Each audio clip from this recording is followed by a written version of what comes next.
హైదరాబాద్ చుట్టుపక్కల 30 ఏళ్ల క్రితం 40 ఏళ్ల క్రితం చిన్న ఉద్యోగాలు చేసుకునేవాళ్ళు, చిన్న వ్యాపారం చేసుకునేవాళ్ళు. ఆనాడు భూములు కొనుక్కొని ఇల్లు కట్టుకుంటున్న సందర్భంలో మళ్ళీ మాకు వేరే రిజిస్ట్రేషన్ ఉందని చెప్పి దొంగ డాక్యుమెంట్స్ సృష్టించుకొని పోలీసు వాళ్ళని మేనేజ్ చేసుకొని రెవెన్యూ అధికారులను మేనేజ్ చేసుకొని పేదలు కట్టుకునేటువంటి ఇళ్ళ మీద దౌర్జన్యం చేస్తున్నారు. మొన్న ఆరుంధతి నగర్లో, బాలాజీ నగర్, జవహర్ నగర్లో ఇట్లే చేస్తే మేము పోయి వచ్చినాం. పేదల వాళ్ళు 40 గజాలు 60 గజాలలో ఇల్లు కట్టుకునేటువంటి పేదల వాళ్ళు 40,000 50,000 జమ చేసుకొని ఒక రేకుల షెడ్ వేసుకుంటే కూలగొట్టిపోతున్నారు. 50,000 రూపాయల నుంచి 2 లక్షల రూపాయలు ఇస్తే తప్ప పేదలు ఆ రేకుల షెడ్లు వేసుకునే పరిస్థితి లేదు.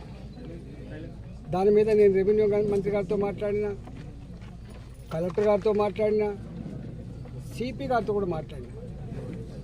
నేను 6 నెలలు అవుతుంది భారతీయ జనతా పార్టీ ఎంపీకి ఇక్కడ గెలిచి. 6 నెలల నుంచి ప్రతి నిత్యం కూల్చివేతల బాధలు తప్ప, పేదల కన్నీళ్ళు తప్ప, నా ఇండ్లు కూలగొడుతున్నారు, నా జాగలు గుంజుకుంటున్నారు, నేను కాంపౌండ్ వాళ్ళు కడితే కూడా గుండాలు బెదిరిస్తున్నారు, మా కాలనీలలో కిరాయి గుండాలు లిక్కర్ సీసాలు తెచ్చుకొని తాకుండా మా మీద దౌర్జన్యం చేస్తున్నారు. ఎటుపోతుంది సారు ఇది? ఇంత పెద్ద విశ్వనగరం అని చెప్తా ఉన్నారు, ఇంత గొప్ప పోలీస్ అని చెప్తా ఉన్నారు, పేదల ప్రాణాలకు రక్షణ లేకుండా పోతుందని చెప్పి కన్నీళ్ళు పెడతా ఉన్నారు.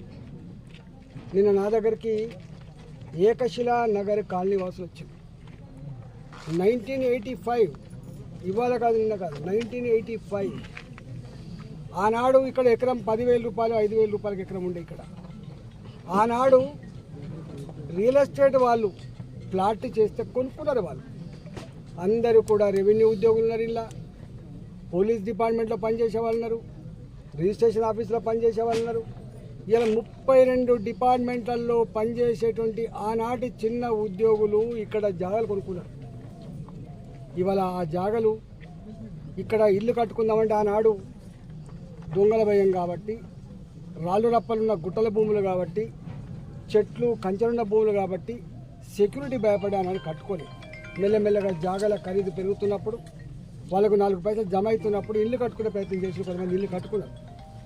ఇవాళ ఇల్లు కట్టుకునే ప్రయత్నం చేస్తున్నప్పుడు ఇక్కడ మొన్న కొత్త గవర్నమెంట్ వచ్చిన తర్వాత మొన్నటి వరకు పాలక మండలి, గ్రామ పంచాయతీ ఉన్నంత వరకు, మున్సిపాలిటీ ఉన్నంత వరకు వాళ్ళకి పర్మిషన్లు వచ్చినాయి. కానీ కొత్త ఈ గ్రామ పంచాయతీ పాలక మండలు వాళ్ళ టైం అయిపోయిన తర్వాత స్పెషల్ ఆఫీసర్ల పాలన తెచ్చి ఇక్కడ కట్టుకునేటువంటి ఇండ్లకు పర్మిషన్ ఇస్తలేదు. అంటే కంచే చేరుని మేసినట్టుగా ఏ పేదలకైతే అండగా ఉండి వాళ్ళకు పర్మిషన్లు ఇచ్చి ఇల్లు కట్టుకుంటే చేయను ప్రభుత్వమే స్వయంగా ఇక్కడ ఇల్లు కట్టుకోకుండా నిషేధించింది, పర్మిషన్ ఇస్తలేదు.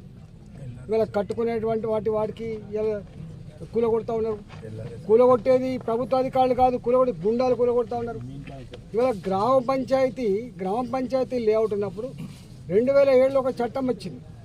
గ్రామ పంచాయతీ లేఅవుట్లు ఐసీసీ కట్టుకోవద్దు, ఎల్ఆర్ఎస్ కింద మళ్ళీ రెగ్యులైజ్ చేసుకోవాలి.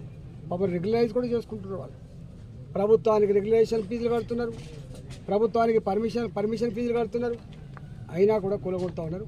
ఇవాళ నేను వచ్చిన ఇక్కడికి ఫీల్డ్ మీదకి నేను అనేక సార్లు రాచకొండ సిపి గారితో మాట్లాడినా, అనేక సార్లు మల్కాగిరి కలెక్టర్ గారితో మాట్లాడినా, అనేక సార్లు ఇక్కడ ఉన్న డీసీపీలతో మాట్లాడినా, నేను స్వయంగా రెవెన్యూ మంత్రి శ్రీనివాసరెడ్డి గారితో కూడా మాట్లాడినా. నేను ఇలా పోతున్నా అని చెప్పి ఇక్కడికి